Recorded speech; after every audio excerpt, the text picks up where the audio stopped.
a very good morning to you all. My name is Daddy Chris, and this is Srtv London. The show is Wake Up Nigeria. What is the show? This is when we wake you up. We all wake up together and talk about what concerns us as a people. Nigeria is the greatest nation on earth. Clap for yourself. We are happy that we are Nigerians and we want to move to the next level. We can be better, and that's what we are striving to be. But on today's show, we have a lot lined up.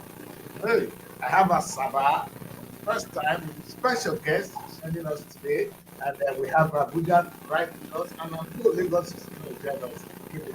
But let me quickly bring them, and because it's going to be too late, let me bring them in so they don't you have to follow from the beginning because everybody's Mary, let me put everybody at once. Hello, Asaba and Abuja. Good morning, Abuja. Yes. Good morning. Good morning, Daddy. Good morning. Morning. It's all good. How you doing today? Yes, we are okay. And like Asaba people, you guys are more relaxed. You have your I think your body they feel in a way. Look at you, Asaba. You are well fed. But the last business this morning. Oh my The God. people is all at this morning.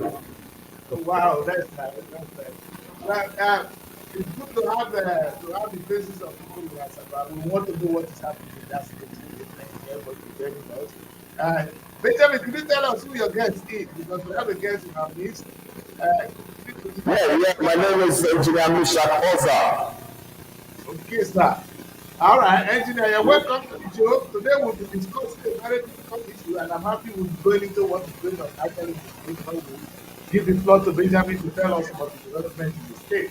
The same thing we do in many areas. But on today's show, I want us to look at a very simple but critical aspect of our democracy, which is checks and balances. If you watch any democracy before, they do on three arms of government. They have the judiciary, the executive, and the legislature. They are meant to work together with distinct functions, and the essence of it, they do checks and support one another. The question is, in Nigerian democracy today, do we have sufficient checks and balances?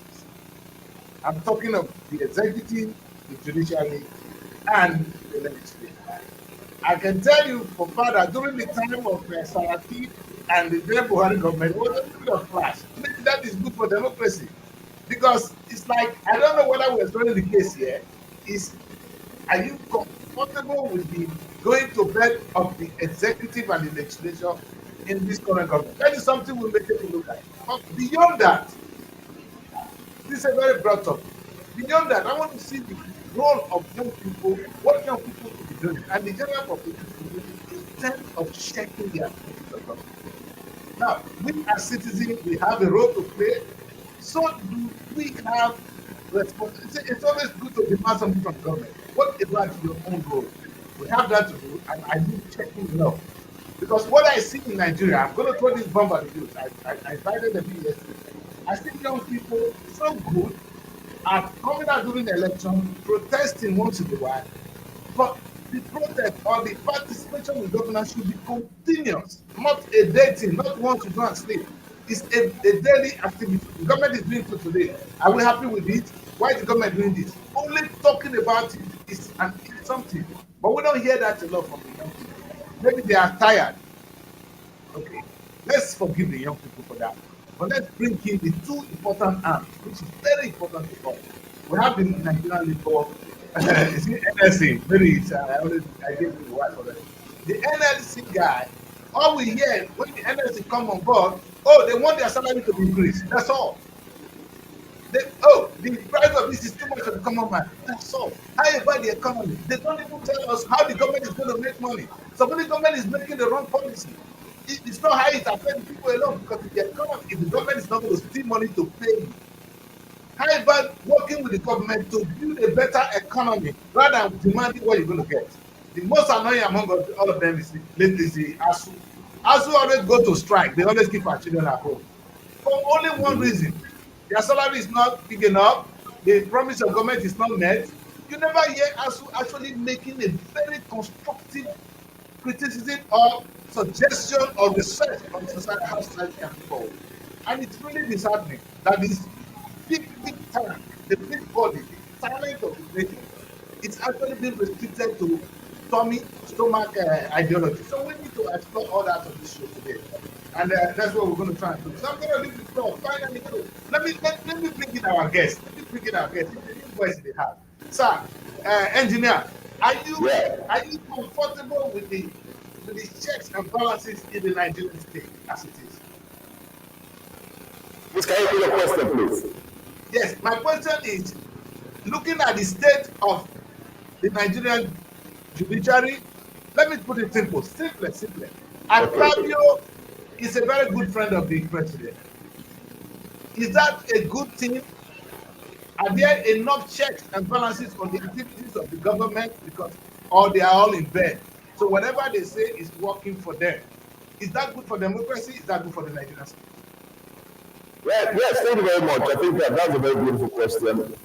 When you look at the trajectory of democracy since 1999, most importantly, you find out that we're like a country that is in a one-party state. There's truly the reflection of the ethics and ethics of democracy being practicable in Nigeria. Now, what is happening is that the political parties in themselves do not truly reflect what democracy really is. When you look at the three arms of government, from what we learned in secondary school and what we understand from government and governance, they are supposed to be entirely autonomous, the executive, the legislature, and the judiciary. But what we find in Nigeria is a situation where the executive practically controls the legislature and people that are being implanted in those institutions, and they use such moves to weaken those institutions and make opposition very irrelevant. Now let's understand the parameters of what we're discussing right now. Now, for opposition to be truly reflective of the expectations of the people, the political parties in themselves should have and must have internal democracy, but that is lacking. They must have political ideology, and that is lacking. Without political ideology and without internal democracy within the political parties, it is difficult for us to create a truly democratic scenario that we crave for as a nation. And that is why you see the legislature is more like a rubber stamp of the executive. The judiciary is more like a rubber stamp of the executive. The executive controls the financial powerhouses of the economy, and it makes it difficult for the other arms of government to create that scenario of checks and balances that we truly crave for. When the executive gives out jibs, gives out honorarium, assent to a legislative bill that the people that are already very rich should start buying jibs of over 150 million for them to aid their work. I mean, it's laughable for a country that is in the state that we are right now, because most of these people in the legislature are not hungry. Most of these people have cars. They were former governors. They have cars that they took away from them. Most of them have been in the House from the 7th Assembly to the 11th Assembly that we have right now. Most of them have been in the House of Representatives. So that should not be a priority. The priority should be emancipating the people of the country from the holes that the democratic players have put us into. And I think, look at the scenario panning out in the National Assembly. Most of our politicians are not truly politicians. They are members of the society who have seen politics as a way out to satisfy their own selfish interests. And that is where the issues really lie. All right, engineer has thrown the bomb in the house. So I'm going to ask a simple question. I don't know whether Benjamin belongs to any political party. And I'm going to throw the problem to Benny too. You're going to answer engineer's question. What do you know to be the political ideology of the APC and the PDP? They are the two most dominant parties. What are their political ideology? Can you differentiate them as an educated person in Nigeria? Do you know the difference between the ideology of the APC and that of the PDP? I'm throwing these two questions to the two people. Benjamin and Benjamin and Yes, I David. mean, starting from this end, the party we have in Nigeria don't have ideology. What they now do when they get into government is come up with an agenda, different agenda to do this or to do that. That is all that they have. There is no ideology in any of the parties in Nigeria. Now, going down memory lane, the presidential system we are currently operating, we think we are supposed to operate a great line and thinker from the American system. But in 1979, when the practice started with the Second Republic, the First Republic was parliamentary. But they say, okay, since we are a federation, let us see whether we can come in with the presidential system practiced by America. In that Second Republic in 1979, there was a semblance of what the presidential system should look like. But since 1999, when the present government came in, when the present deputy came in, it has been very laughable. It has been, like my colleague said, the executive has never been over the other arms of government, completely killing what the presidential system should look like. So it is a double-edged sword, let me put it that way. And Nigerians are not benefiting from it at all.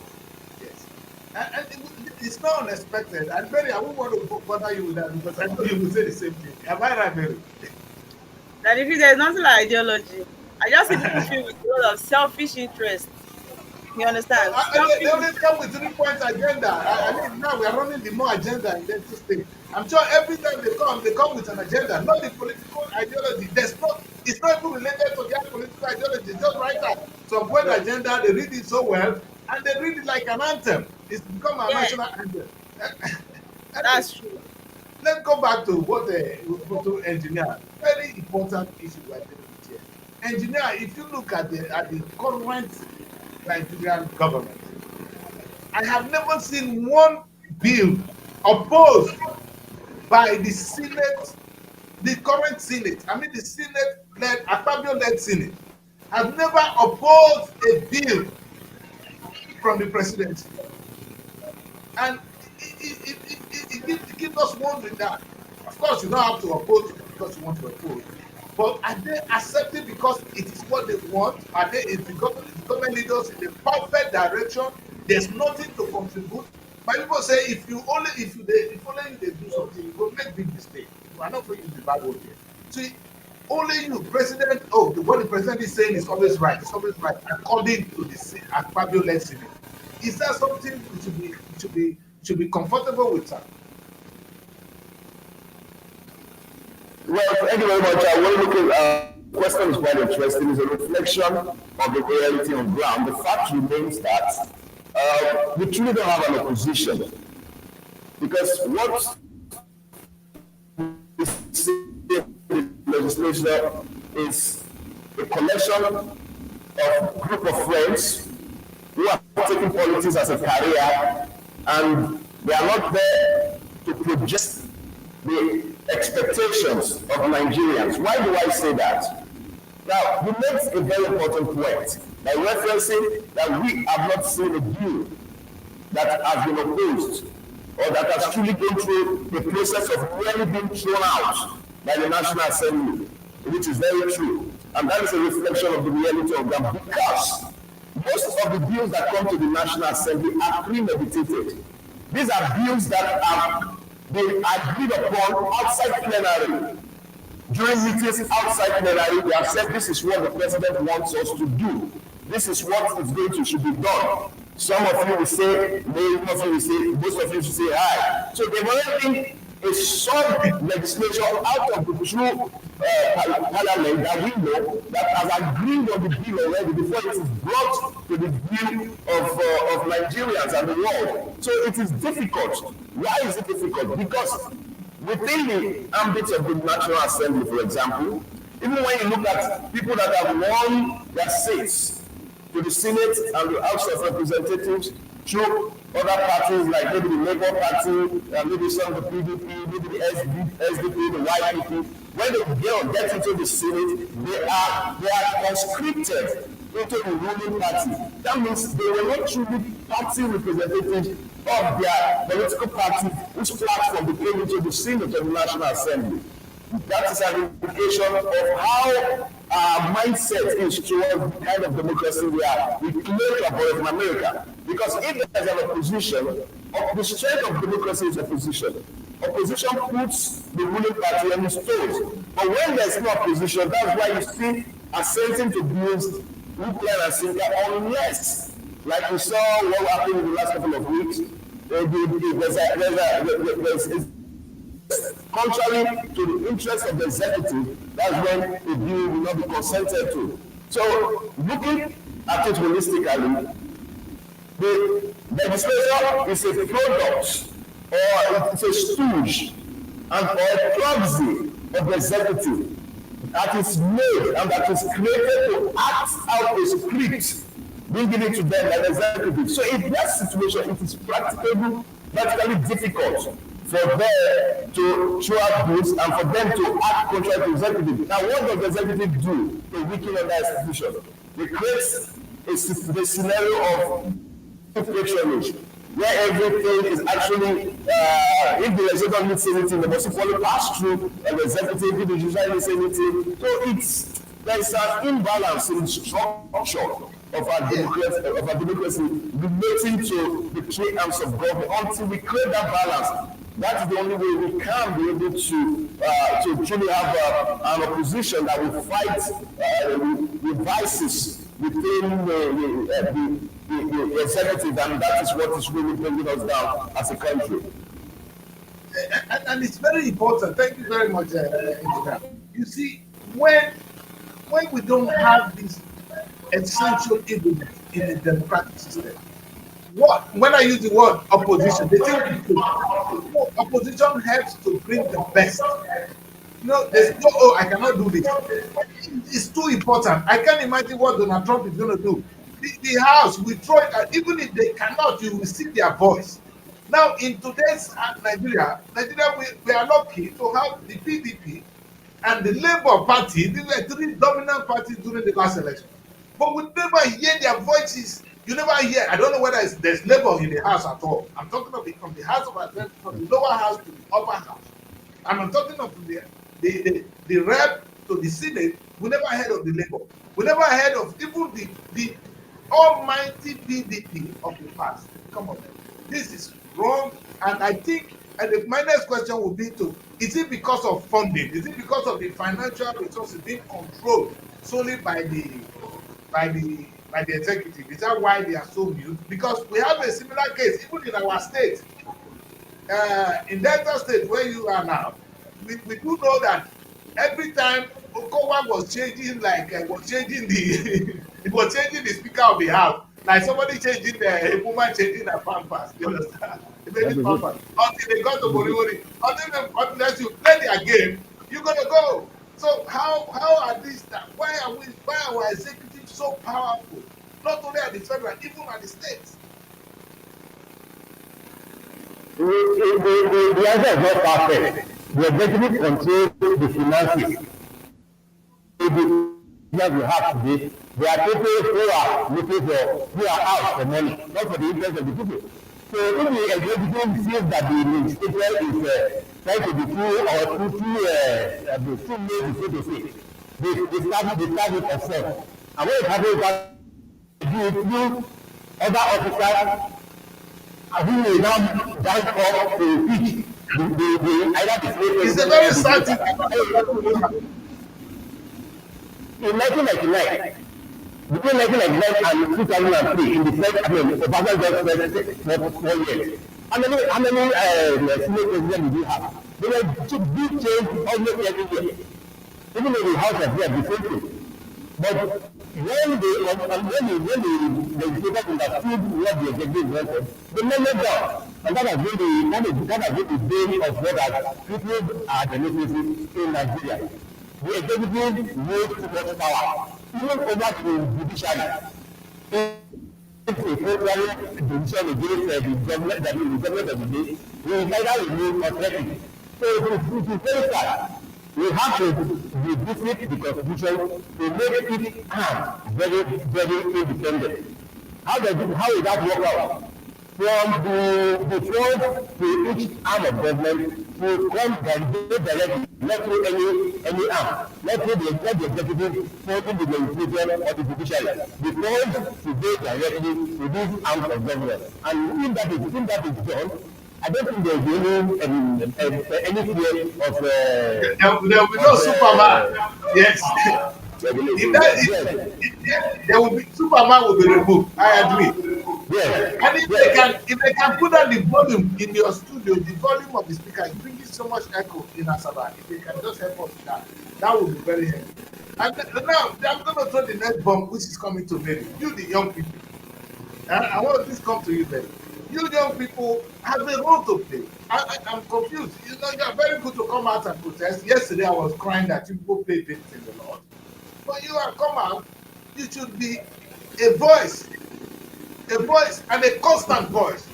A constant voice at that matter to cry for, oh, this policy is wrong. This one will not accept. Though you've tried your best, and sometimes you got shot at. But if you keep quiet, where we're going to end up, maybe? Are you young people doing enough? Are young people doing enough in terms of opposing or supporting? There are two things here. It's one thing, I'm not saying you must almost oppose. The thing is good, you support what is good, then oppose what is wrong. So that we are looking for the best. If somebody's going to, I remember when we were graduating, a lawyer came to and was addressing us. He was talking about bad and good law. And he said, people must obey the law. And we asked him, must you obey every bad law? The man said, there are some bad laws you will never obey. If somebody gives you not to go and shoot your mom, you won't do that. That's a bad law. But once a law is passed, you have to obey it. So at what point do we stop the bad law? That's why we have these different legislature making acts. Unfortunately, they're not representing us. But young people, they will only come out during the election. They come out once in a while, and their approach is sometimes too harsh, and it's not continuous. Maybe, what are we expecting? What can we get from you young people? Now that you know that people are the force. You are even about the future we're talking about.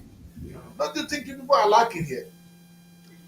I would not really say we are lacking. I feel like to some extent that we are not being given that power. I would say the veto power, right? To come out and showcase what we can do.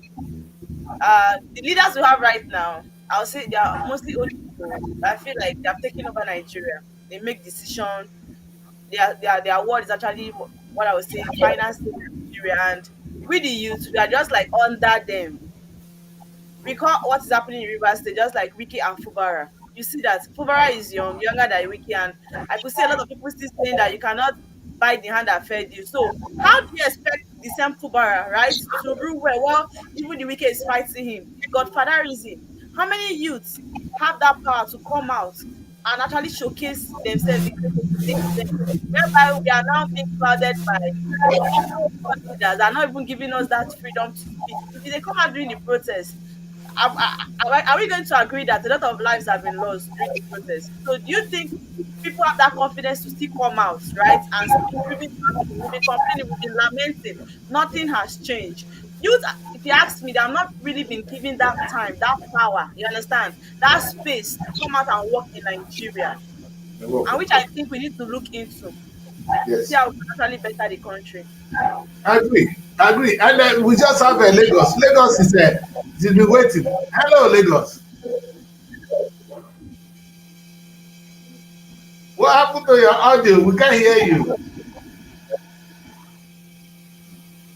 Yes, and that is Vivian joining us from Lagos. Her audio is having one or two issues, and I know she will have a lot to contribute to this debate. The topic is, and because we are just at the middle. Vivian, we don't have your audio yet. I don't know. You might want to sign it and come back because your audio is off. All right. So where we are, we'll be looking at. I blame young people. I will blame even the executive. But let us look at the body that's supposed to represent us, which is the labor. The labor is a body that's supposed to work for us, the ordinary Nigerians. And I've followed the activities of the labor for some time now, and their approach seems to be so myopic. I'm sorry, because all they ask for is, oh, pay us, pay us this amount of, pay us this amount of money. You don't see them coming up to talk about the issue of what they will lead to the pay. Let me give an example, engineer. I'm going to throw this back to you, engineer. I heard the labor telling us, oh, we want increase in wages. But they're not really telling us, they're not contributing to how the government going to make the money that will make up their wages. How can you be demanding money from somebody, an employer, when you are not doing your own part or not helping the employer to make the money? I've never seen labor saying, let us embark on social economic policy or social strategy to raise money for the nation. We are all comfortable that the government is collecting oil money. If you ask labor, where's the money coming from? He said, they will only remind me of the money the government has spent. How they made social money from oil. Labor have not been able to come up with a suggestion on how to diversify the economy. That is not the interest of labor. Labor is only interested in the money that comes from oil. How did he share for them? The money is not enough. And that is where I am really confused. I'm holding the labor accountable to that they're not giving I know they come and fight for the poor man, give us 60, 70,000 naira, which is even an insult. 70,000 naira and in the UK. If you come here, 70,000 naira is less than 35 pounds. And then you cannot pay a human being that is equal to slavery. A human being to work for 75,000 naira, 100,000 in this time in Nigeria is slavery.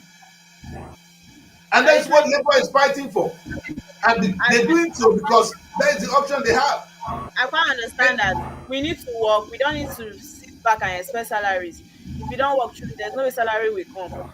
Like yesterday, during the inauguration of the Nigerian Youth Planning Committee, right, at the State House, the president said that we, the youth, should look at him in the face and tell him what we think is wrong, right? We should tell him how we think things should be done, as long as it's for the prosperity of the country that it should be done. But is that how you think really work? If these same youth come out and speak up, you will see why when they'll start fighting them as well. Because I know that there is no excess freedom of speech in this country. You said they should look at you in the face and tell you how you think things should be done. In this Nigeria that we know, I quite disagree with you, sir. How I many? really But the president are just giving you opportunity to speak. And he said it everybody cannot speak at once, Mary. he said it yesterday, but are we going to believe that? That's another thing. He Yes, said it yesterday, you right? have to. Mary, if all of us talk to each other, if all of us start talking, it's going to be chaos. That's why when I finish talking, I give you a chance to talk, and I give engineer chance to talk. We talk. That's So the president is saying, talk to me. Now the president has shown the bounty to you. All of you cannot speak at once. Talk to me in one voice. That this is what you people want. The labor have that opportunity. Young people don't have. We want a movement of young people recognized. The way the labor is doing, let it be one body leading young people that says what the young people want. Go and have your parliament. Come back and tell us. Because I mean, perhaps we should have the youth parliament really working for young people, telling us their own views so that they can present it to us. thank Then God we they are work with starting it up gradually, Daddy Chris. Thank God the it. movement yesterday started. So let's see. Let's see if that is really going to bring a positive change. Oh, I didn't. I'm not really aware of that. Thank God that's happening. So, engineer, I'm not here with you. The labor is here, telling us every time when we see labor, they're always crying for minimum wage, minimum wage, minimum wage. They really do not contribute to the national debate enough. We only hear, oh, the government has spent so money. And it's only about the small one that will affect their stomach. Not the progress of the nation. I want to see I want to ask, what progressive uh, uh, strike on one occasion has the labor gone on strike that is for the national interest or for the growth of the national economy, other than the small money they will get paid. And I want you to drag in the ASUU too. ASUU, which is the think tank, the most intelligent people in the country. When you hear ASUU, it's about, oh, government promised us so money. That's what ASUU always say. They've not been able, and in fact, when I look at what universities do in the UK, oh my God, the Nigerian university should be making In fact, they can feed the country. Only the academic institution in Nigeria alone. If we're monetized, in fact, I can see the university having a farm. I can see the university doing business. In the UK today, if you go to Nigeria, and I'm sure in Abuja and in Asaba, and Abuja and Lagos, you will see all the UK universities having a branch recruiting students to come and study in the UK. You know what? They're looking for money. Nigerian university don't do that. They wait, government pay me. No, government pay me. Government pay me. Look at the big land they get to Nigerian university. UK university don't have that. With those land, if we farm at Uniben alone, we will feed the whole of those states. If not the whole, if look at the land they took in Africa. What are they doing with it? But these people, all they are good at is to demand, go to government, pay me, pay me, pay me. Where's the money coming from? I leave that to engineers to tell us. Well, thank you very much. Interestingly, our labor unions generally are products of the political system. What we have. Most of our labor unions have become politicized, and when you look at the trajectory of some of these politicians, they started as unionists. They look at unionism as a gateway towards achieving their political goals, not projecting the interest of the unions they represent. That is one of the reasons. And secondly, we're looking at mentor-mentee relationship.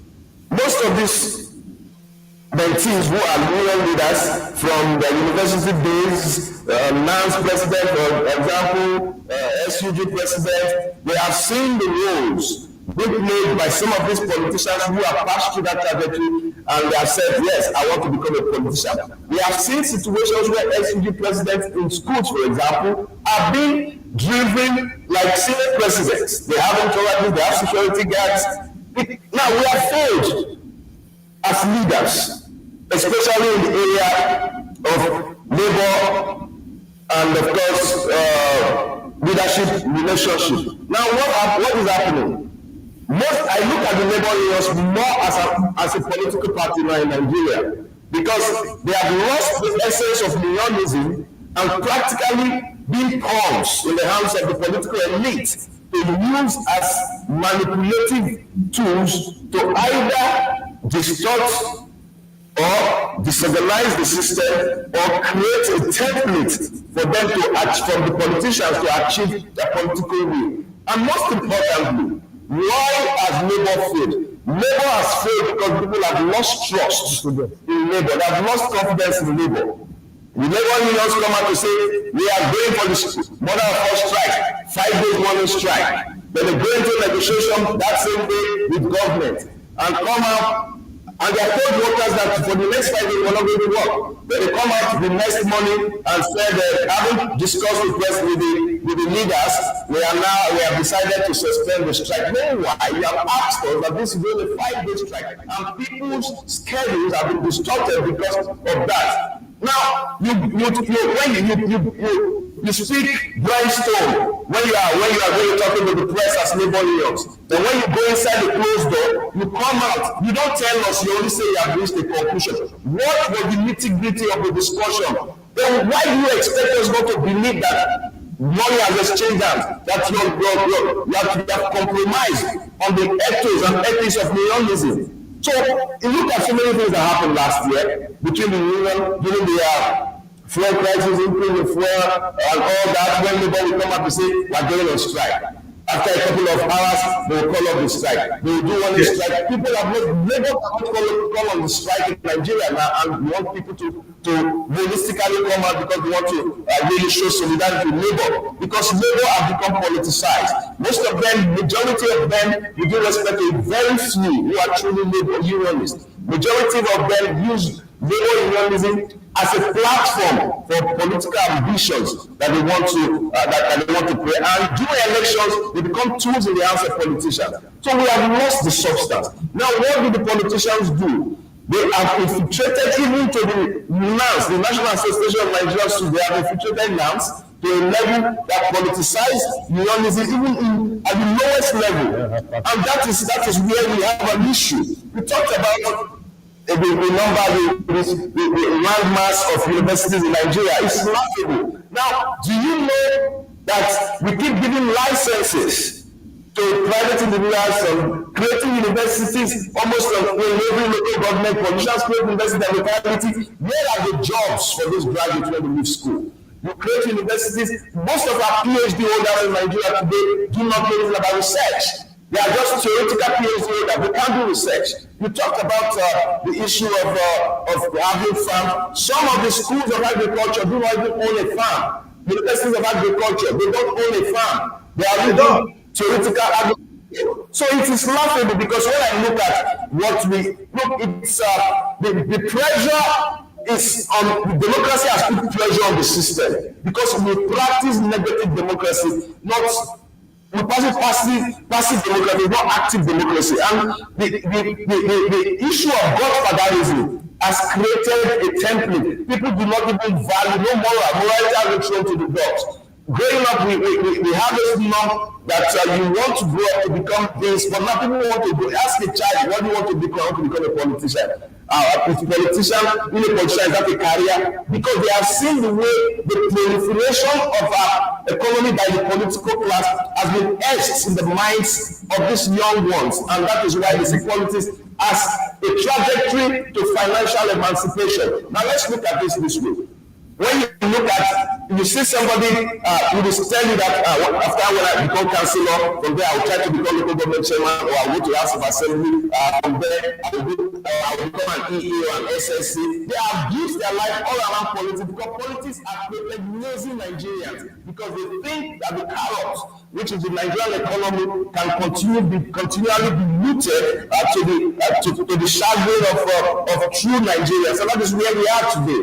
Until leave this in the board, it will be difficult for us to get this democratic emancipation from the shackles of bad leadership. Now, look at it again. They have mentors who have refused to leave the state for their mentees to take over. They continue to become godfathers. You see senators coming to take the job of SSA, former senators, for example, because they don't want to leave the political system. They want to continually remain in power because of the pledge of office. It's sickening enough.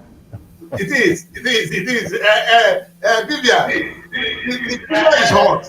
You're welcome. Can you hear? I hope we can hear you now. Why now? Did they mute you today? What is going on, Vivian? They don't want to hear your voice. Your system is not speaking out. This is not fair. I would have loved to hear what Vivian have to say here. No, it's not fair. It's not fair. It's not fair, Vivian. So first, check your system whether there is audio. Then you come back to us. When you're coming in, I know it's going to start from where you are signing in. Because once the audio is not moving, then we won't hear you. We had the same issue yesterday. Anyway, Vivian is here to speak to us, which we will be playing around with that, and we'll come back. And engineer, I am with you 100%. I am with you 100%. In fact, when I was growing up, my experience of the National Labour Movement, which is the NS, was when the now Senator, former governor of Edo State, Oshimole was a very vibrant one. He called himself comrade. Now I heard him the other time say, "We the elite." So he's no more a comrade now; he's now an elite. And I said, "You are for you." So that is what we are up against, you know. And if young people see this, what stops them from wanting to become politicians? And when they get to that office, like Gina Riley mentioned, how can a student union leader be having comfort, having a car to do what? At what cost? Where did he get the money? And Nigerians come to a point we don't ask how we got the money. All we know is the money is being made. And the funniest thing is the money is coming from only one source. That's my biggest challenge. If Nigeria will make it, if you come to the UK, for instance, we don't think of what is happening in Westminster as a source of income. Who goes there? Because every aspect of the economy is working. You tap into your area of specialization, you make enough money. The university will make you more money than even to become a politician. A lecturer in the United Kingdom earn more than a politician sometimes. And guess what, sir? If you are a cleaner, you will earn more than your manager if you put in more hours. So the push to not to be comfortable where you are is less.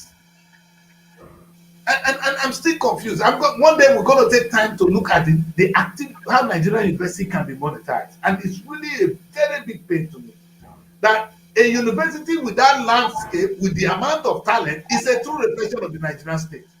The talents are there, the land is there, they are hungry. If you ask the lecturers, oh, we don't have money, but you are a talented person, you couldn't convert your talent into money. And it doesn't make sense. How can you be talented? You have the resources, you have the land, and you cannot make money. A lecturer cannot write a book and make money. An agric lecturer, like the professor told us now, none of them don't even have a farm. A school No of practical. not a farm. No practical. That because there was one Western state then that produced, I think, Gary that they had to even package it and other foodstuffs as well. I Yes. think Ondo State or so. And we're commending them that time. You see, some people are Yes. is studying agriculture, That but they was don't even know how fantastic. to farm. They don't even know how to farm, or they know that they You, studied you, you agriculture. know that in many, if we're doing well, every university or every university will be competing with brands. This is the maybe Uniben Gari competing with Ife Gari. And you Yes. will not see that you will not see that the expensive nature of these foodstuffs will not drastically reduce. You know, it's because we don't have it more. That's why it's expensive. Yeah, Because of course. You know if that even everybody water, produces enough, many they're going too far. Even water, we don't have good water to drink in Nigeria. Have you had but that issue? that's the truth. That's the Water. truth. That What water does is it cost a university to produce good water and make money? Let's even not go too far. Let's say every university have water. Is it rocket science to Battery. how much no, do they have? How much does the university have that they cannot not produce paying water? them. These lecturers are bent on selling textbooks to the students. And maybe that's the only means that they think they can generate money. But we can do more. Yes. Yes. I feel like if I start textbook, this student will buy my textbook and by so doing will make money. No. I think they should start thinking outside the box, how they can make more money aside the number one they get from these students. And No, that is in why they fact, don't maybe they not the become so individual relaxed. Yeah. lecturer, maybe yes, there's the individual lecturer role. But what about the institution itself? I'm wondering what is the job of a Nigerian university? Just to go and teach and collect money, maybe use our girls, To abuse produce abuse our daughters. Not Otherwise, not one university even have solar. Most of our universities they have engineers, they should be able to generate power for themselves. We don't need to depend to do God bless research. you, We don't sir. need to depend on That's it. God bless you. none of them can generate power. The dependence on government is just too much. And now when we talk of research, most of our higher institutions do not have research facilities. Most of them, if you go to their laboratory engineers, some schools, engineering departments don't have late machines. So what are we producing? Reagents are not in most of the lab science laboratories. And they keep craving for government attention. What do they do with the money? And now, this is the fear. These same university lecturers are going to be the first to come up and say, government is not paying us well. This is ASUU where my strike. problem is. ASUU They strike. not pay Everything. and they go on strike. That You is see, it. sir, the UK universities last year generated 50 billion pounds. It's more than the Nigerian GDP as only the universities. I'm talking of the one in England, not in the UK. Sorry, I'm talking England. And you can imagine how much we're losing. I was in the Nigeria. I don't want to go far Exactly. because I have engineer here. I just want to throw some bomb with the engineer. Engineer, I was at the National Stadium.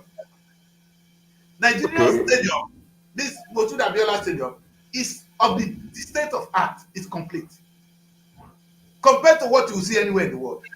I got there. The water, when I got to the office of the manager, there was water dropping. The man had a big drum when the water was dropping in. And when I left, I said to myself, the English Premiership, the football we watch, it generates 6 billion every year. 6 billion. They don't wait for government to fund them. At They all. take 6 billion. Oh. Our stadium, water they drop. It's Okay, terrible. water they drop. And I said to myself, the government, there's no government that can, especially the government that is not productive. I was talking about the productivity of the Nigerian government does not make money other than the money that comes from oil. And it's not as if we are even refining the oil. So we give oil to Yibo go sell them back to us. Yeah, It's not exactly. engineer. I have The engineer. major issue, Yes, go on, sir. yeah. The major issue about what you just talked about, I'm a sports pundit and I've traveled to a lot of stadiums in Nigeria and I found out something. We are only good in preparing for the competition, a month in competition. Maybe after a competition, we fail to care for the stadium. Stadium managers do not do their jobs. Governments are failed. Maintenance is a continuum. Without continuous maintenance of facilities, they decay. Yes. Now, when you look at most of the stadium, you go into their utilities, go to the dressing rooms, you cry. And every weekend we eulogize the Premiership, we eulogize the Bundesliga, the La Liga, we clap for the stadium, we look at, and when you look at the monies we used to build this stadium compared to the one money that was used to build Stamford Bridge, for example, or Old Trafford, we wait for Nigeria. And it calls for questions. Some of these stadiums that become dangerous, that people go there to set game traps, to catch rabbits and grasshoppers and all that, because we are failed. Now, even the public servants should be held accountable to, because there are people, directorate of ministry, sports commission or ministries of sports who are supposed to be, have an overview of the stadium, post stadium manager. Then what are the roles of stadium manager? What they get budget to monitor the stadium? But because of a corruption trajectory from leadership to followership, we have created an impression, an illusion that yes, government money is for sharing. Working money is for sharing. Just take the work. Your interest is not to be used for the work it was subjected for, but for your personal use, which is wrong. And we cannot break this lacuna unless people are held accountable. Accountability is the biggest problem. When people are sent to jail for crimes against the economy, crimes against the state, crimes against capital movements, then I think people will start sitting up. Both the politicians, the public servants, they are culpable in this, because we cannot have a country with natural resources embedded in our keep going cap in hand, looking for money. Without fact, no states can pay salary. Without federal allocation, no states can run their states. Why? Because they have failed to look within. Look at the land, they are from Delta. Look at the land mass. Going from Asaba to Obuashuku, from Asaba to Isila Asaba, going towards Benin. Look at the land mass. Is it out of, and we have a Ministry of Agriculture? Is doing nothing? Is it out of place for government to go into agriculture and subsidize food for the people? If we create a competitive market that will bring down the food and improve economy for the people. So there's so much to talk about in this. Thank you. Engineer, we need you more. Let's see. Evelyn, can you hear us now? Vivian, can we hear Lagos? Okay, now Vivian froze now. Now that we're just about to test our audio, the thing that's frozen. Anyway, can you hear us, Vivian? Hello? You can't hear her. You can't hear her. We cannot hear you, Vivian, but we can hear you, unfortunately. I don't know where this is starting from, but we can't hear you, though. Thank you.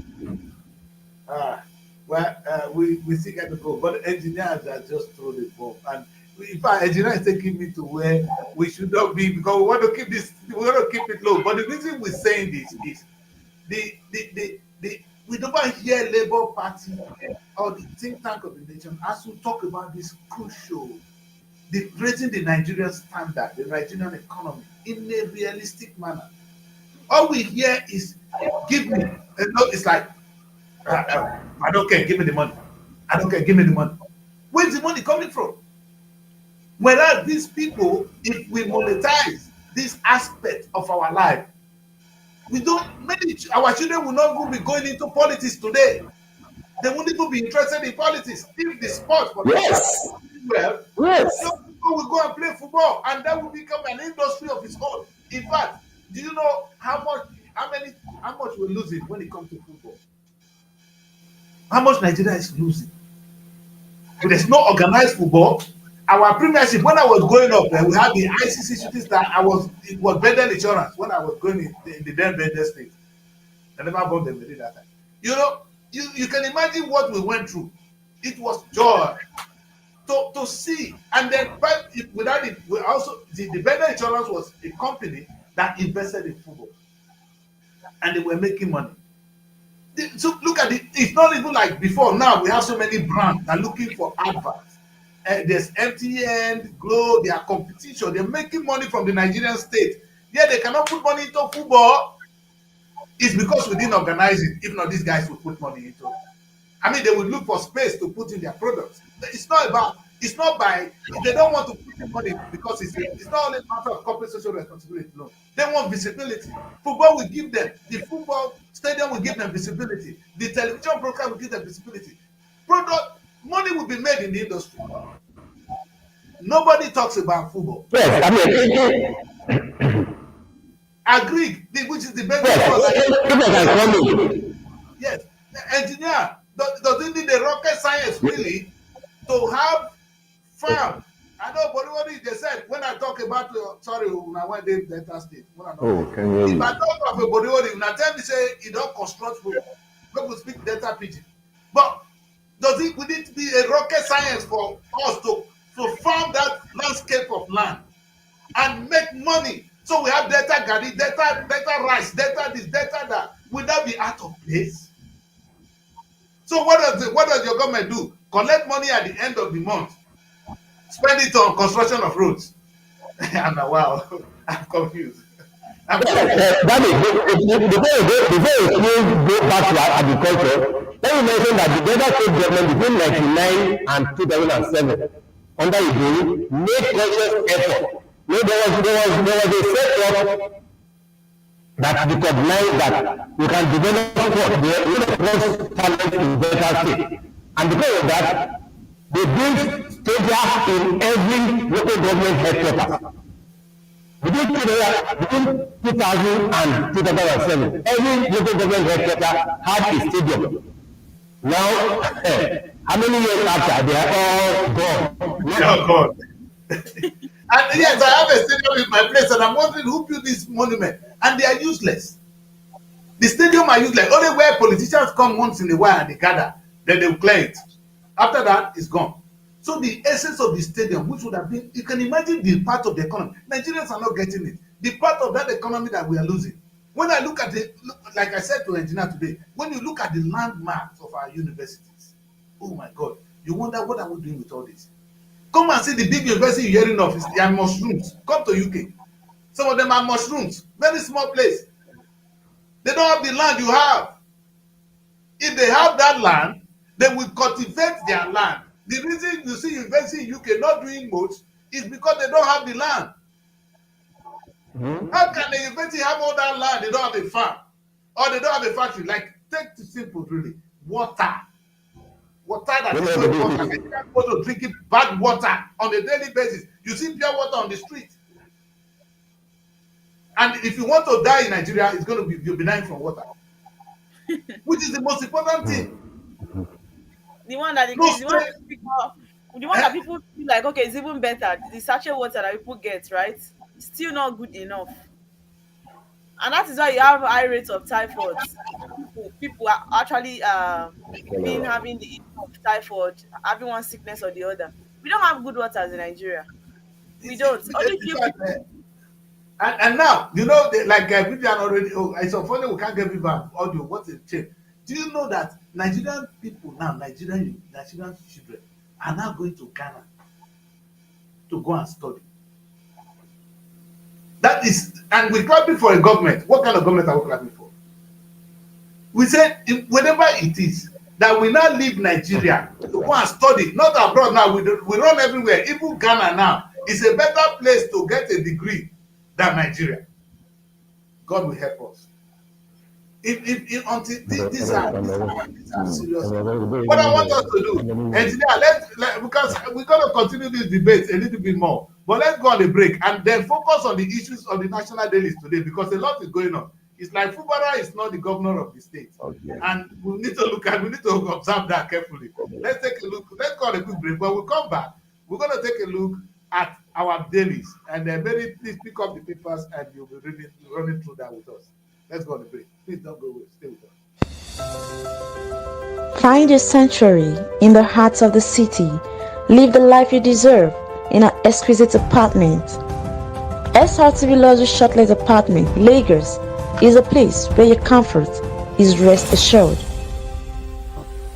Welcome to Srtv Shortlet Apartment, part of the prestigious Srtv Real Estate family. Why choose us?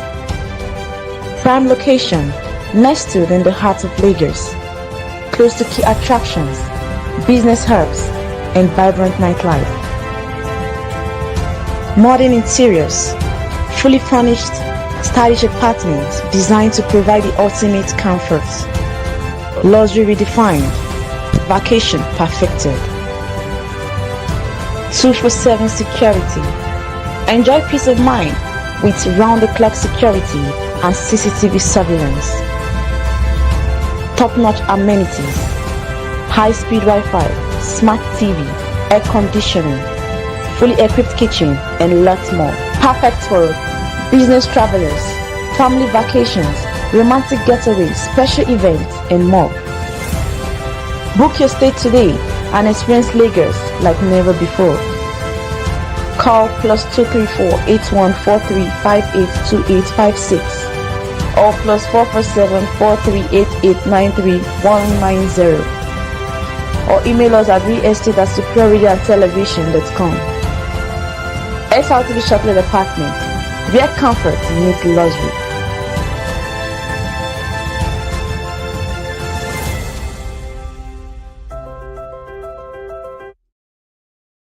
All right, welcome back, people. This is Wake Up Nigeria, that is placed from SRTV Dex in London. Mary is in Abuja. And I have my engineer who is rocking my floor, and Benjamin in Asaba.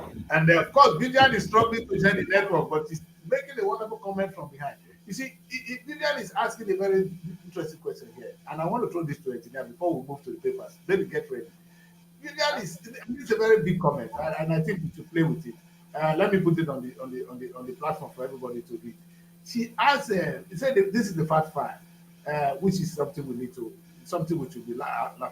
He said, as of 2020, sir, Nigerian students constitute the largest group of international students in Ghana, with a total of 2,960 enrolled in various educational institutions. How many Ghanaian students are in Nigeria studying? And I don't want to tell you the statistics of Nigeria studying in the UK. Now, let me put it this way. You may talk of Ghana, that may be as annoying as it is. A student, the school fees of one person in the UK is £14,000 per annum. 14,000 is enough to run the affairs of a school in the village. So for one child studying abroad, the destiny of how many Nigerians have been taken away. Is it true? And let me get you another thing. And if you go to these UK universities, most of them are even like Nigerian lecturers now. So you come to UK, you see Nigerian students and Nigerian lecturers in a foreign land. It's not as if I don't get this. The lecturers are Nigerians. The students are Nigerians. It's just it's happening in another land. Engineer, I beg, educate me. I don't understand this one. Take Kurubu, tell me this one. I don't understand this one. Please, what is this? Let's answer this before we read the papers. What's your take, sir? Nigerians. Yeah, basically, I think of the structure, the way our educational system is being structured, it was been structured to fail. We are more concerned about giving out licenses to new universities to be created. We are more concerned about political patronage of universities Most people in government, when university cited in their local government, even in their villages, while they are in power, they are not concerned about the quality and standard of education. And improvement on internal infrastructure and creating of jobs post-graduation for our graduates. And we look at the system is structured to fail. The Nigerian system of education is structured to fail. Why do I say that? I say it because the conditions of learning, the infrastructure for learning does not create entrepreneurship amongst and within the students. Most graduates today cannot communicate, they can only talk. Most graduates today cannot become entrepreneurs from their areas of specialization. Most lecturers are lecturers that are products of a failed system. You see, if somebody that is in the service, after a while they say, if you read education and you are from level 12 to 15, please apply for inter-service to maybe a university within your locality. We see that happen. Now, how do you think that same person is able to fit from a public service office to becoming a lecturer? How would you be able to impact knowledge and content? And look at most of our laboratories, look at most of the infrastructures for learning, they are not there. And most importantly, corruption is a major problem. Corruption, institutional corruption. Institutional corruption creates a template for failure and competitive failure. Why do I call it competitive failure? If I am not the VC, or if the VC is not from my locality, I try to create a situation that will be conducive for somebody that is not from my locality, even if we are supposedly the same careers. Leadership is supposed to, we bring religion. These have killed our educational system. Religion, tribalism, ethnicism. These are things, okay, tribalism and ethnicism are similar. They are similar but not the same, but mostly religion and tribalism. And these things do not help. There is an influx of students because most international companies do not do much regard to Nigerian certifications like they do to other certifications because they know the way the system is structured. It has been structured to fail because of bad leadership at all levels. So I think I don't blame. We are talking only about the educational system. You didn't make, you said students and lecturers, Nigerians. What about doctors and patients? Doctors and patients. Where our political elite have deceived us. For every year, health takes after defense, education, health. Agree. well, at this point, maybe the system has been very friendly, but unfortunately, as about they have the network issue. They've even tried today. That's something we need to correct. I don't know. Only Abuja is more stable. We need to get to that level what we have in Abuja now, so that the sound will be better and the system will look better. Maybe I want us to get ready because I wanted to do the musical review with this engineer and then if we can have them back, we'll be happy. Just to have take a look at some of the dailies because some of them are really. I want to look at Fubara. It's like the man is frustrated as a governor, and that is we're talking about where the power tussle is. And the question is, we want to really put Wike on the spot here. What is happening now? Is it in the interest of the people, or they are just playing politics? I know it's all right to say, "Oh, we are Wike supporter. To Wike we die." Those of you in Rivers State, is this in the interest of Rivers State? Whatever battle that is happening between Fubara and Wike, is it in the interest of the people? Maybe And let's if take I don't know if APC is trying to actually show us that they own the River State, because if Mr. Tony Okocha, who is the chairman of the All Progressive People's Congress (APC), right, he's saying that Fubara disobeyed the president, that is President Bola Ahmed Tinubu, when he was trying to sort the dispute between Fubara and the lawmakers, and that is why he's giving him 48 hours to either step down or be impeached. then I really do not understand. Although reports is showing that the president is still inviting them also. There's still another re-invitation for both Fubara, Wike, and all of every other ministers. But they said it's because of the ongoing Ramadan. Maybe they kind of have a dinner together. You understand? But I know it's still for a kind of peaceful resolution and all of that. So Rivers, on the other hand, if the APC chairman is saying that Fubara should resign, that because I don't think is the right way, which I know that at this point, Fubara is now saying that he wants to have a meeting with a very brief meeting, urgent meeting with the judge, the one he was having issues with. So he's actually in a tight corner. He's in a tight. I Yes. don't know how he's going to come out of this. I Yeah, really do not.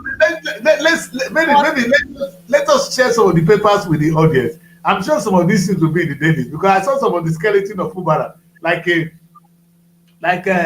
how do you put it, like a patrol command. I don't know how they managed to cripple the guy. This is unfair. Eh? Well, let's take it. I don't think most of the papers may not have it, but maybe we need to go through some of the papers and see no, I if we think can get some punch copies. has the punch has it, but it's not a Punch big has story on the punch. The big story on the punch is a Erify, and his defection to SDP from APC. I know he's definitely want to fight them. He want to fight them during the 2027 election. Politicians and their ways. Anyway, let's see the big story on the Okay. punch.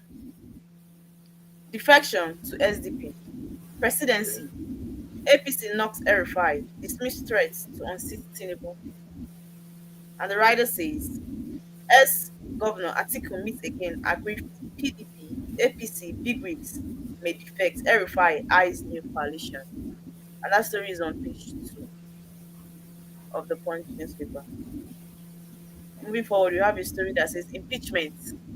Impeachment threats. Fubara vows to fight on as PDP warns Wiki's men.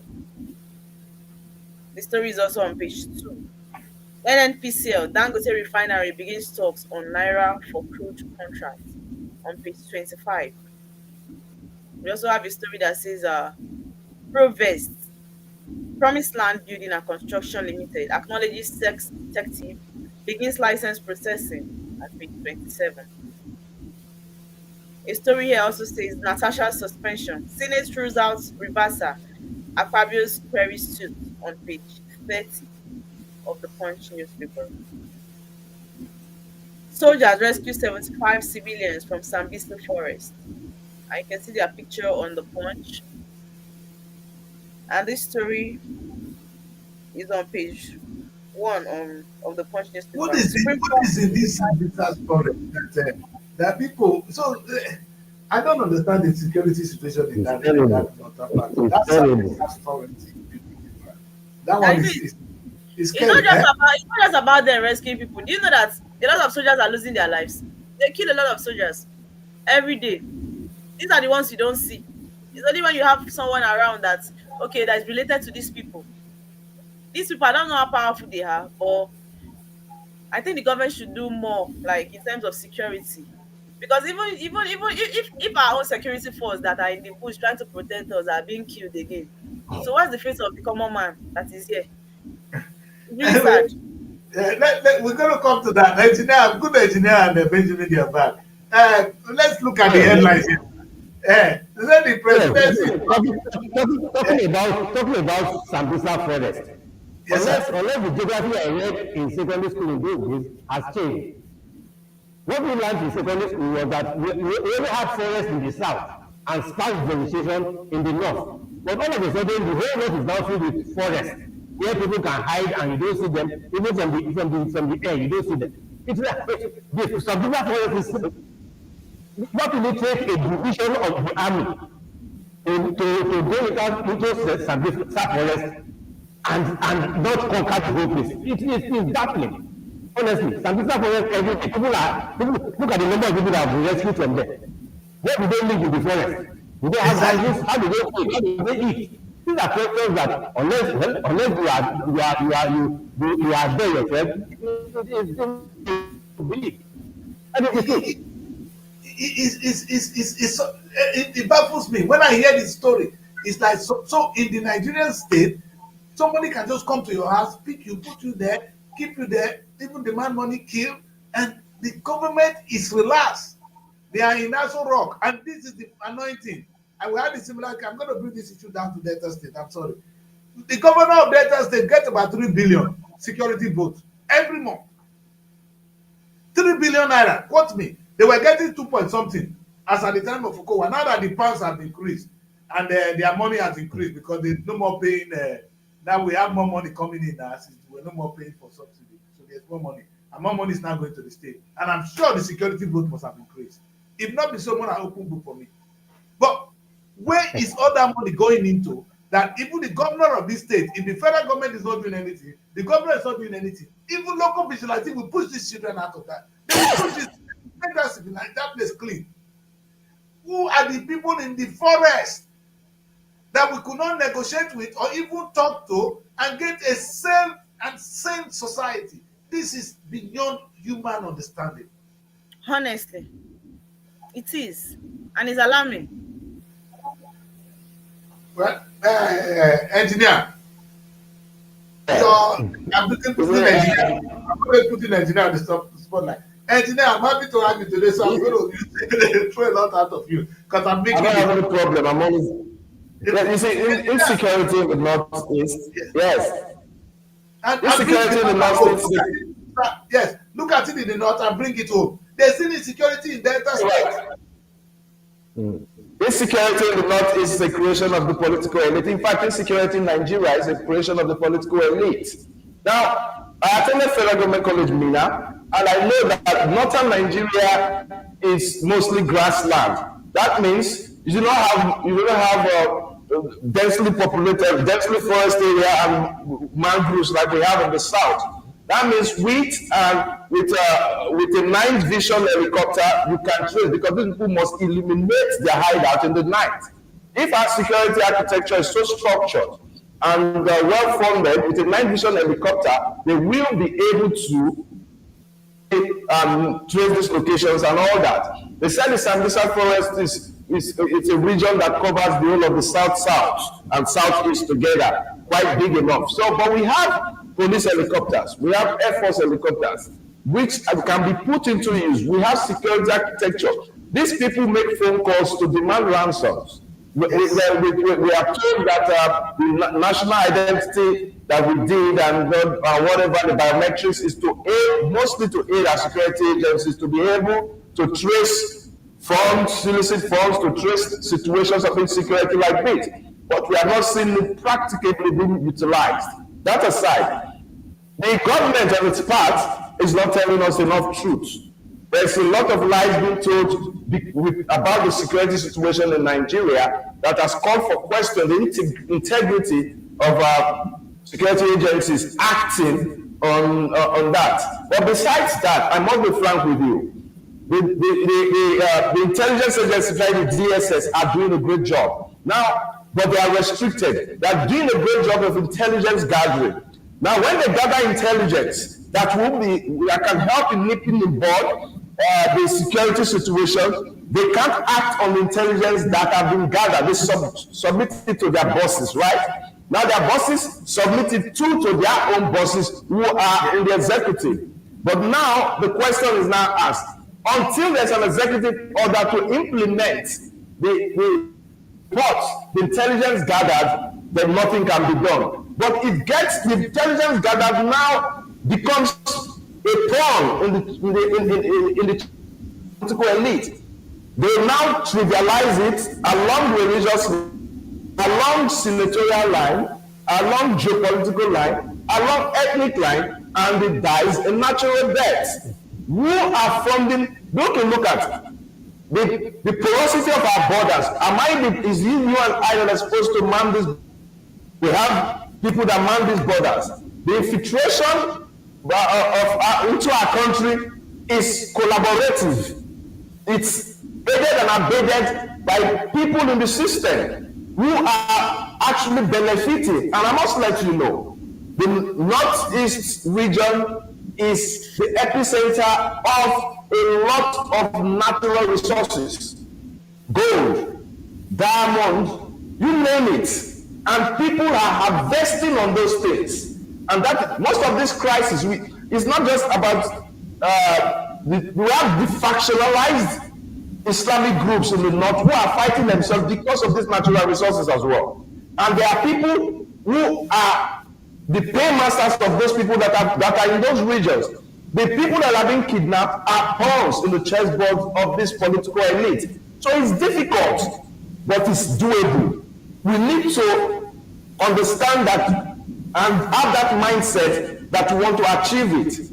And another problem is we have a lot of fifth columnists within the security architecture of this country who sell out information to their bosses. And I mean, we have seen videos of shoppers coming to drop food and ammunition in the forest region and nothing has been said about it. We have had instances where names have been mentioned of people who are sponsors of these insurgencies, not action has been taken up on those names.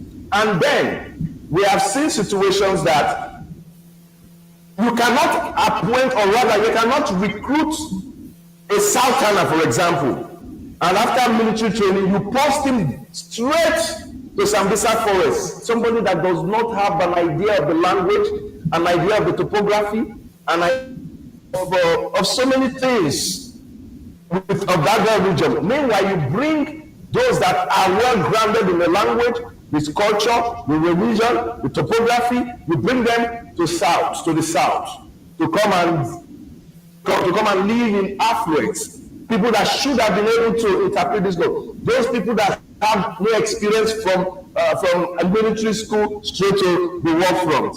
And then you see a lot of compromise, a lot of sellout. How do these people most times ambush these army officers? It's because of sellout from fifth columnists created by the system. Moving forward, now we're looking at the infiltration. Before the last regime, most people voted for Muhammadu Buhari because of the promise and the expectation that he was going to be able to nip in the insecurity situation, but it got worse. This government has improved, but then the improvement can be better. Now, how can we as a nation sit down and watch the infiltration of insurgents into the epicenter of governance, Abuja, Kaduna? It's laughable. Where did they pass through Katsina, pass through Sokoto, pass through Borno, pass through, I mean, you name it, and they got in here. Why? The customs, what are they doing? The Nigerian Immigration Service, what are they doing? Now you come down to the south. 10 years ago, I can vividly tell you, I never believed that we're going to have, that Nigerians can ever kidnap, that for ransom. But yes, today, we don't even discuss armed robbery in Nigeria again. Kidnapping has become a career like politics. Because, and you tell me, we did biometrics, we did national identity card for easy trace of criminals, and people negotiate on phone. Kidnappers negotiate with families on phone. Ransoms are paid, and we still cannot. I must commend the Delta State Police Command. I've come home now. They are doing a lot of work. I must commend the PRO, Bright Edafe. They are doing a lot of work, but they can do better than they are doing. The security architecture in my state has to be improved upon, especially in areas where you have higher institutions. Because why do I blame the political elite? They have created an illusion of affluence generated through politics. So people see politics and desperation for power as the only way poverty. And why did the government, the political elite, weaponize poverty in such a way that the people, the electorate have become pawns on the chessboard? And when you look at the insecurity in my state, it's laughable, because I think most of the insecurity insecurity that are created by teenagers who should be the leaders of tomorrow. But the people that have told us in the past that we're the leaders of tomorrow are failed to exit the scene. And another thing is the the issue of godfatherism and the issue of family lineage in politics have killed so many things.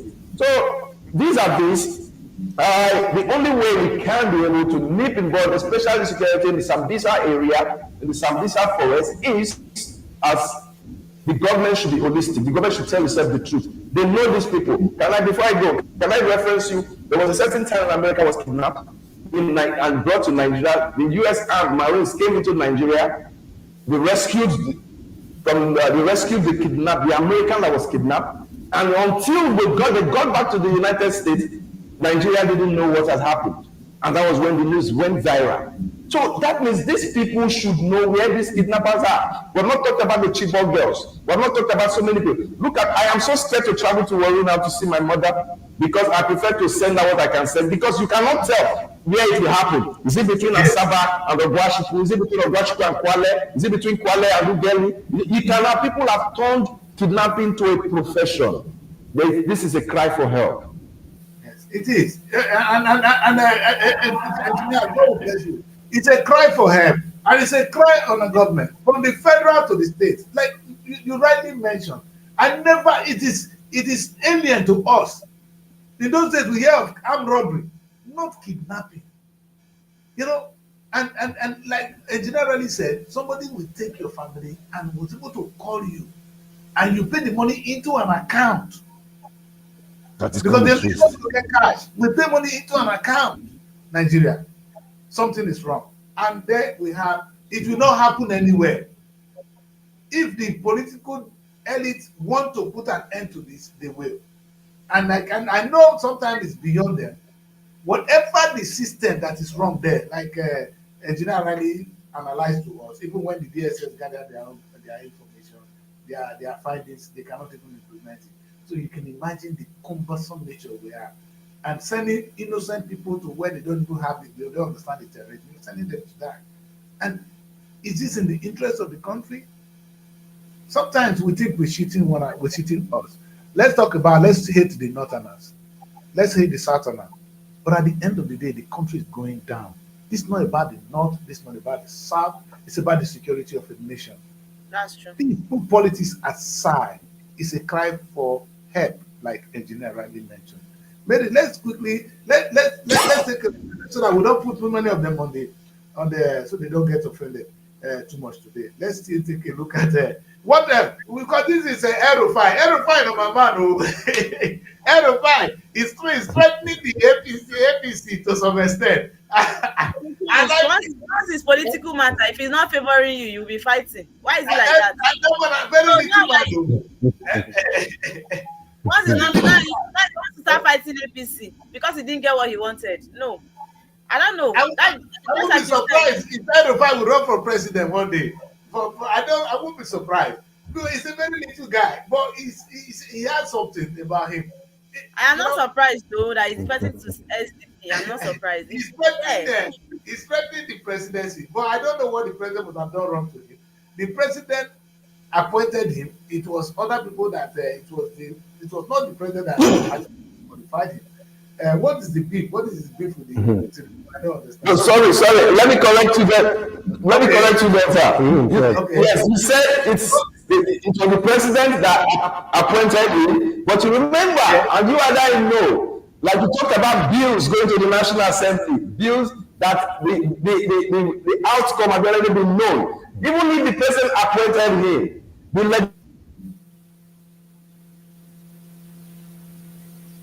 that is a very good point, too.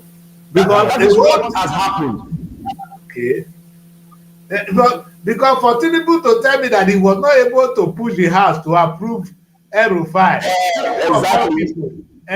Papa, when they shake, which house? Is it the same? Is it the what do you call it? The Akpabio house that's going to disqualify who the president wants? May God help us. So I agree with you, but in the midst of all this, it's going to be quite an interesting battle. But there's something about Erufai I do like in those days, because he sometimes he speaks reality, and he's one of those little politicians that will do certain things that I kind of like. He made some points, and I love his interviews, not everything about him. Anyway, that's a very interesting point to note. We will be waiting for what is many, because we don't have so much time. Let's quickly take a look at other papers, so that now that we have Engineer quickly to take a look at the other papers.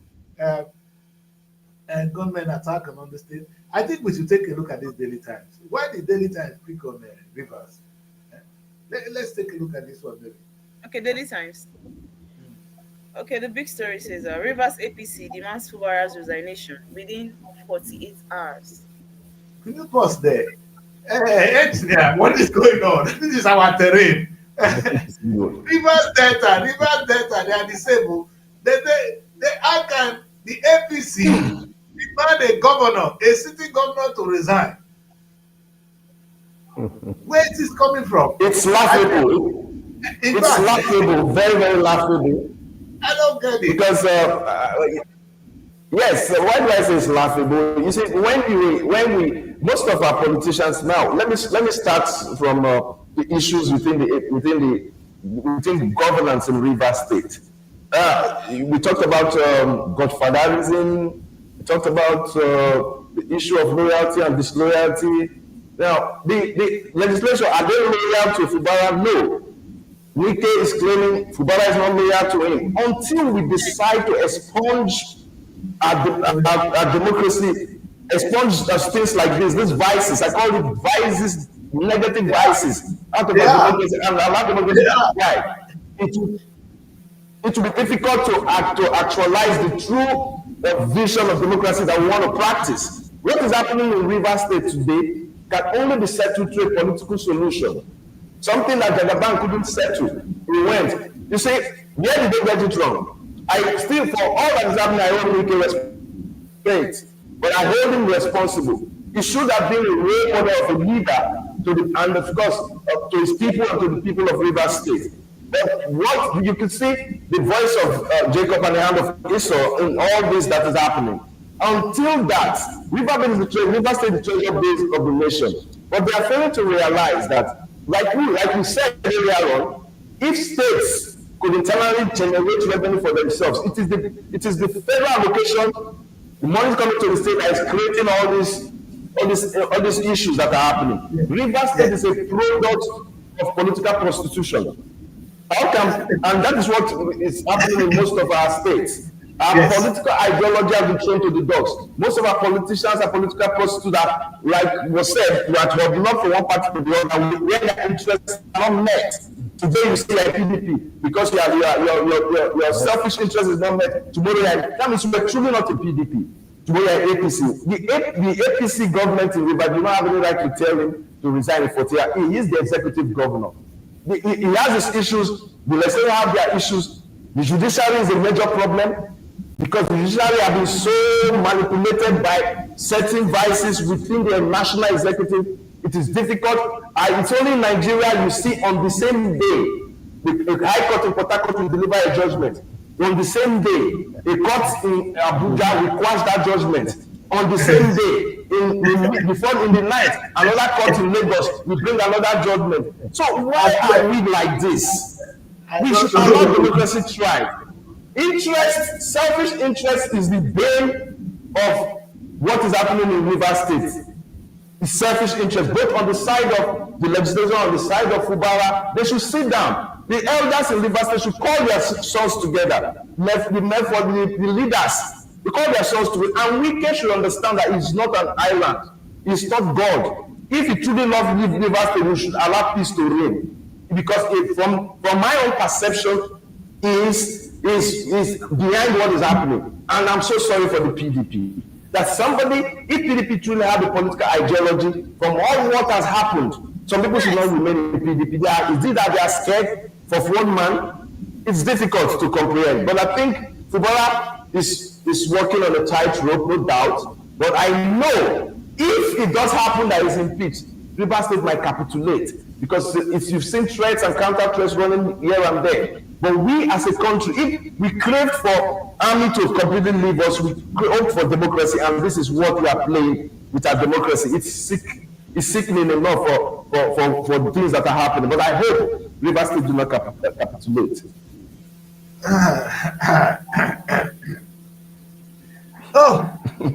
fact, I wanted to say let us end it there because engineer, you are awesome. Because you said it all. Thank you. Wike, the question is Wike still a PDP member? That is what, because this whole chaos in Rivers is the handwork of one man. He has the legislation on his palm. We know the truth, and it's sad that this is where we are as a people. Now, this is not about wicked. It's not even about Rivers. It's about the democracy, about the country we are. Like the engineer rightly said, we fight for democracy, and this is what we're getting. Is this democracy? You're using the instrument. You see, sometimes the last time they said you plot a coup, people use gun to the military will come with a coup and they win and they will take over power. But by the time you ring election, you actually come to power with a coup, but only you rig the election. Exactly.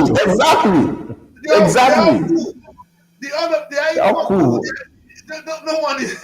There's no difference. So if you can be a dictator as a military man, you could still be a dictator in civilian uniform. As a civilian. That is the message I want to let them have it today. And if this is the democracy we're fighting for, may God help us. And the young people, like I said, all have expected young people to protest, not to come out and fight. I'm not saying that. We expect the ASUU to do their needful, labor to be loud here, and the three arms of government to this. And you see, like you said, you should be sorry for the PDP. Because the PDP, I don't know whether it's a Tinubu government that is really oppressing the PDP, but PDP have their own internal challenges. Because they cannot even stand for themselves. Where is the leader? Maybe the next year, and a few days to the election, they'll go and bring article from exactly. From Dubai. To become their candidate again. And that is why. So now, there's no leadership as we speak. PDP has no leadership right now. Because if there's a leader with what is happening in Rivers, and the leader of the PDP would have spoken. Exactly. And it's sad. Well, that is where we're going to end the show today. Yeah, we don't want to do more than the time. Engineer, we're so privileged to have you in our midst today. Thank you very much. Thank you so much, sir. We're going to have more of you. We need you more because the business of the Nigerian state needs to be addressed. And when we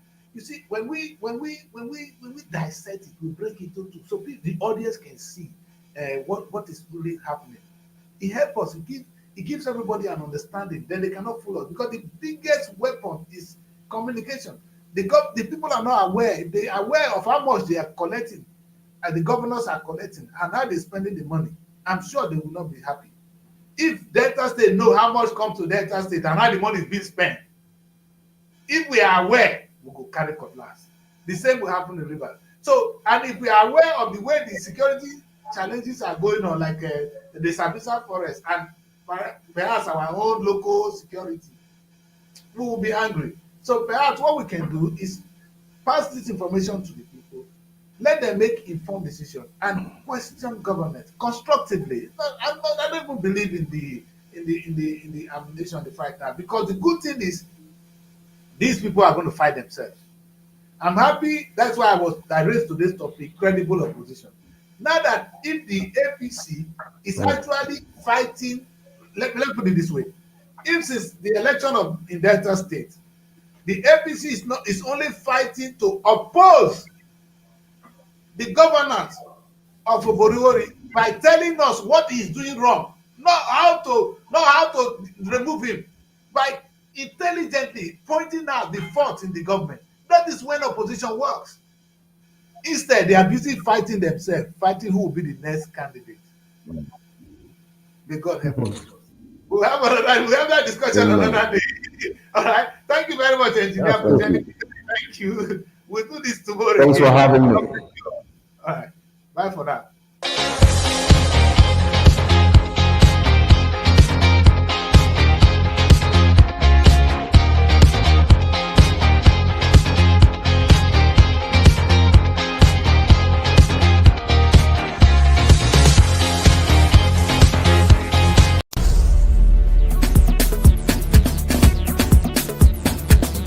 Srtv.